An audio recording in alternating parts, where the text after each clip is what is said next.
Elsa et Joe n'achètent pas que des vieux bouquins. Non, j'achète du neuf parfois. Ouais. Alors, je vais vous faire une petite présentation d'un achat neuf. Donc, c'est Fournier, ma vie de rêve. C'est paru chez Daniel Magen. Alors, Daniel Magen, en général, ils font des livres qui sont super épais. C'est des gros pavés. Là, c'est un peu plus fin. Là, non. Voilà, c'est un peu plus fin. Il change. Bon, le prix, c'est un peu plus léger. Là, généralement, ces pavés, c'est combien Plutôt dans les 50. 50, là, c'est 26 avec une petite réduction 24,70. Voilà. Donc, comment ça s'articule? Bon, je vais essayer de vous montrer. Alors, je précise, hein, je l'ai payé avec mes deniers, hein, c'est pas une sponsor. Je vais essayer d'être le plus neutre possible. Comme ça vous permet de voir si vous trouvez le prix justifié et si vous avez envie de l'acheter. Voilà. Vous êtes libre de choisir. Donc, comment ça se présente? Là, bon, vous connaissez les pages colorées. Les croquis. Voilà. Donc, ça continue. Il y a une petite préface d'Emmanuel Lepage qui est très sympathique. Et il insiste en fait sur le côté où Fournier a vraiment accueilli des gens chez lui. Parce que Emmanuel Lepage était un élève de Fournier. Voilà, c'est ça. Et donc, des gens sont venus chez lui, il leur a donné des conseils, il les a laissés travailler, et qu'en fait, ça, c'est aussi un travail qui est quelque chose qu'il a fait, qu'il faut mettre à son crédit, bien sûr.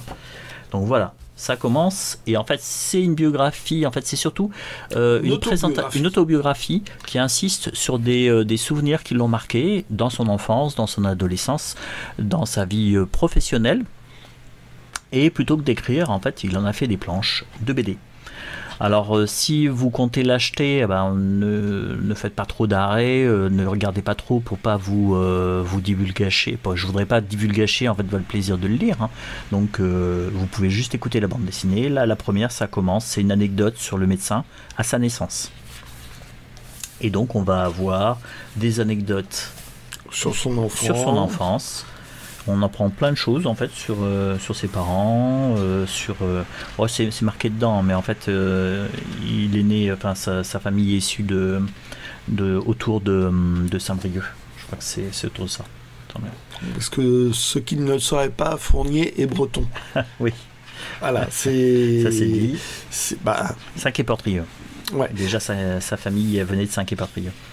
Donc il est breton. Il est breton et ça le marque dans sa culture et en fait il va ça va transpirer dans Spirou.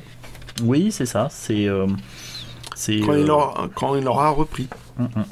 Alors il y a des dessins en fait, ça c'est assez rigolo parce que c'est une anecdote aussi. Alors il y a souvent comme ça, tout le monde un petit peu a des anecdotes familiales où enfant on a fait un bon mot. Et plus tard, on vous le rappelle, ce qui fait que même si vous vous en souvenez pas, vous avez le fait qu'on vous les rappelle, ça devient un petit peu une private joke dans la famille en fait. Alors ça c'est intéressant cette histoire-là. C'est parce que ça va expliquer en fait la croisière fantôme de Bisu. D'accord. Oui, donc c'est source d'inspiration pour ses futures histoires. Ah ouais, toute la partie en fait des souvenirs d'enfance, c'est vraiment bon. Vous voyez, c'est sa nouvelle méthode un petit peu de dessin. Oui, le dessin qu'il a adopté quand il a fait des albums chez Air Libre. Ouais. Parce qu'en fait, il a entre deux séries, des fois, il change carrément sa façon de dessiner. Parce que il a commencé Bisu. Là, il était encore apprenant, se rodant. Après, il a repris Spirou dans des circonstances plutôt incroyables. Et après Spirou, il a fait les Cannibales.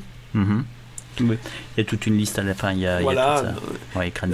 Les Cannibales où il a changé sa façon de dessiner. Assez radicalement quoi. Quand on sortait de ce qu'il faisait dans Spirou, ça faisait bizarre en tant que lecteur. Mais puis on s'y habitue. Et puis les histoires qu'il a faites dans la collection Air Libre, où là il a pris des proportions humaines. Et donc ça changeait pas mal dans son dessin. Et en parallèle, il a fait tout un travail chez Ouest France. Oui. Le journal quotidien Ouest France, un quotidien breton, dont on a peu de... Non, Ouest France, c'est en français. Non, j'ai pas dit en breton, un quotidien breton. Ah, ok. Oui. En langue française. En langue française. Hop, là, toujours des anecdotes. Alors là, on reconnaît Franquin. Hein. Là, c'est sa rencontre avec Franquin et comment, en fait, Franquin l'a vraiment aidé à démarrer, à corriger des défauts qu'il avait, à vraiment l'améliorer dans l'expression de la bande dessinée, en fait. Ouais, parce que, en fait, quand on voit ses premiers dessins, il a fait des progrès incroyables entre les premiers bisous qu'il avait sortis dans le journal Spirou et puis après quand il a repris Spirou, je veux dire son niveau de dessin a... Là, on voit le Delporte qui est ici là. Ouais. Ça c'est Charles Dupuis. Ouais. Donc vous voyez, en fait c'est vraiment que avec des histoires, il y a très peu de texte, mais c'est des anecdotes. Là on voit Monsieur Maurice, donc le créateur de Lucky Luke, ouais. Maurice. Donc cette histoire-là, en fait, elle a été, j'ai pu la lire avant. Je sais plus, je crois qu'elle est disponible sur dans le journal Spirou. Ah oui, d'accord. C'est dans le journal Spirou en fait qu'ils l'ont édité. Ok. Petite anecdote. Bon, il précise. Alors là, poc. Bon, là c'est Tillieu. Tillieu, en fait. Et là, c'est rigolo, ces gags-là, c'est très potache. Ça me faisait penser à Un éléphant s'est trompé énormément et Nous irons tous au paradis, où c'est un groupe de copains qui arrêtent pas de faire des blagues. Il y a un film italien aussi dont je me souviens plus le titre, où il y a ça en fait, où c'est des adultes, mais ils font des blagues très potaches en fait de gamins. Ouais, c'est un petit peu cet esprit-là. C'est un truc qu'on peut voir dans Natacha. C'est dans l'album Natacha et Mona Lisa, où il y a une deuxième histoire, où tu as en gros la rédaction, tous les dessinateurs qui vont dans un avion. Oui. Ah oui. Et l'avion se fait détourner par une espèce de riche mec.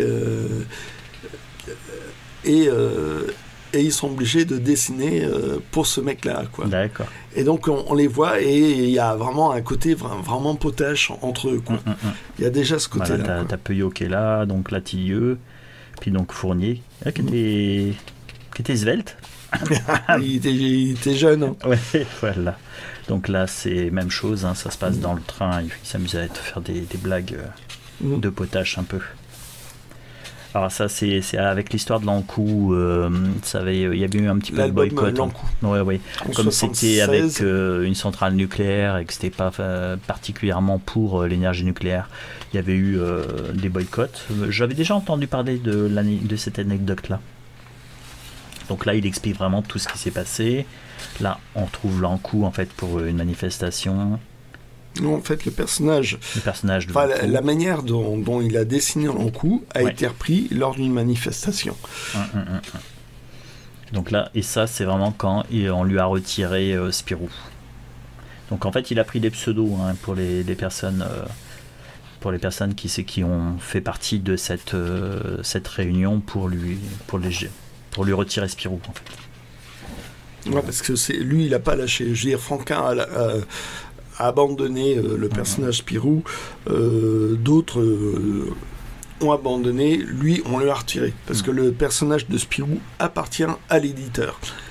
Et là c'est Will en fait. Alors, donc c'est Will qui l'avait prévenu qu'il y avait une cabale pour lui retirer Spirou.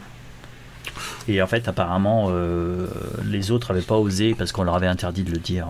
Ouais, mais bon, déjà l'attribution de Spirou de Franquin au suivant, il y avait eu des essais avec différentes personnes. Sur Internet, on peut voir une planche d'essai de Goss où c'était essayé pour Spirou. Donc il avait été approché pour le faire, quoi. Bon, okay. Oui, où il avait candidaté lui-même, quoi. Puis même, sachant que JDM avait travaillé sur les décors de Spirou, sur Gaston, sur des trucs comme ça, on aurait pu croire que ça aurait pu être un successeur. Mais en fait, Charles Dupuis prenait sa décision, lui. Donc, et ça a été, au moment de l'attribution, après Franquin, ça a été la grosse surprise. Parce que Fournier, c'était un dessinateur débutant à l'époque. Ouais. Donc là, en fait, on a vraiment une petite histoire sur l'après. Donc, en fait, sur d'autres projets. Donc on voit avec toutes ces recherches graphiques, bon, il a continué Bisu. Il a repris Bisu, effectivement. Là, c'est des propositions qu'on lui fait. Et en fait, c'est les Cranibal toute la recherche qu'il a fait et la difficulté pour avoir Cranibal. Cette anecdote-là, oui, j'en avais entendu parler. Où en fait, il avait fait ça dans le train. La recherche graphique qui s'avait abouti dans le train. Alors je pense que c'était simplement le travail, finalement il l'avait déjà fait dans sa tête avant, et que le déclic ça a été le stress de prendre le train et d'avoir des choses à montrer. Donc une présentation de toute la série des Cranibal. L'anecdote des Cranibal, tu peux la voir sur dans le dossier de la version intégrale des Cranibal. Ah ok, d'accord. Voilà. Ah, d'ailleurs, l'exemplaire que tu as, c'était celui de... Parce que Monsieur à l'intégrale des Cranibal, c'était l'exemplaire personnel de Monsieur Fournier. Attention. J'ai même pas fait gaffe. C'est du propre. Alors que moi, j'étais en train de discuter avec Fournier. Toi, tu l'as pris. C'est après que tu l'as vu. Moi, je suis arrivé d'abord sur le stand. Ouais. Et t'as regardé le truc Cranibal? J'ai vu les bouquins, j'ai pas regardé la tête du mec. Ouais, c'est ça. Et c'est toi qui a dit mais c'est Fournier. Heureusement, j'avais pas dit des saloperies. Oui, c'est ça.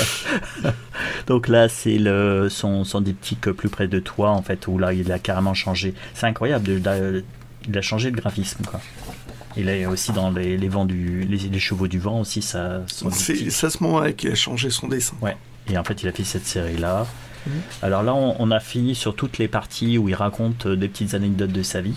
Et on va voir la partie où il y a des dessins originaux ou alors des dessins qu'on a déjà vus ailleurs.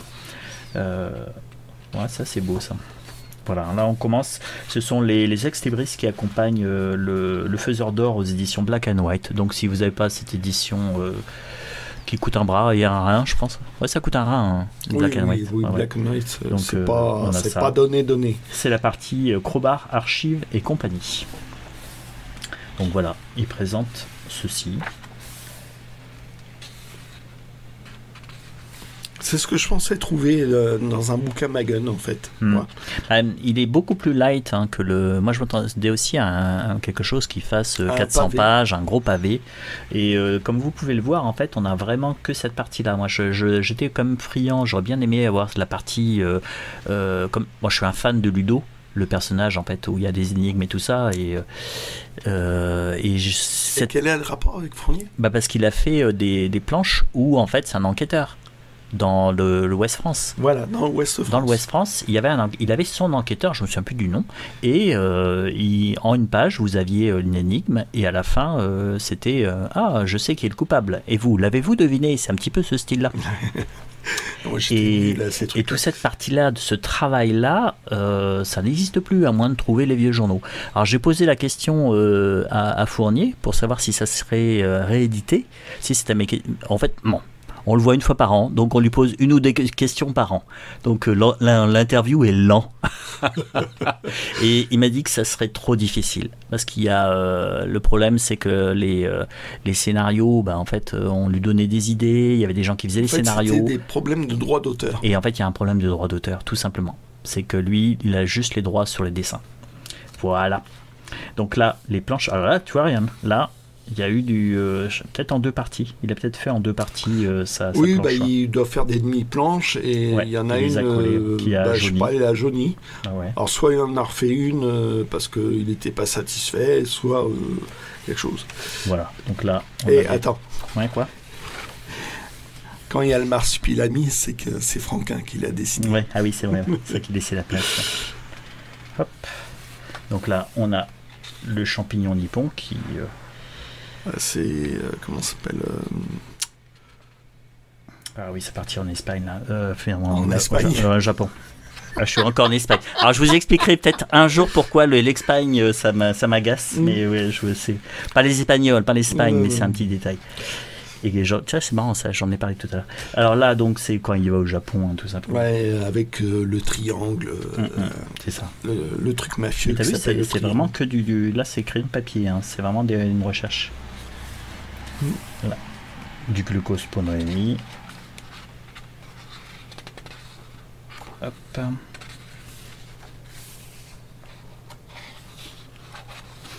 Ah, ils sont beaux ces noirs et blancs quand même. Ah oui. Et puis c'est bien dessiné les voitures. Ça c'est. Voilà. Alors celui-ci, bon bah ça, si vous suivez la chaîne, je pense que ça vous dit quelque chose. Bah, on verra dans quelle ordre je sors les vidéos.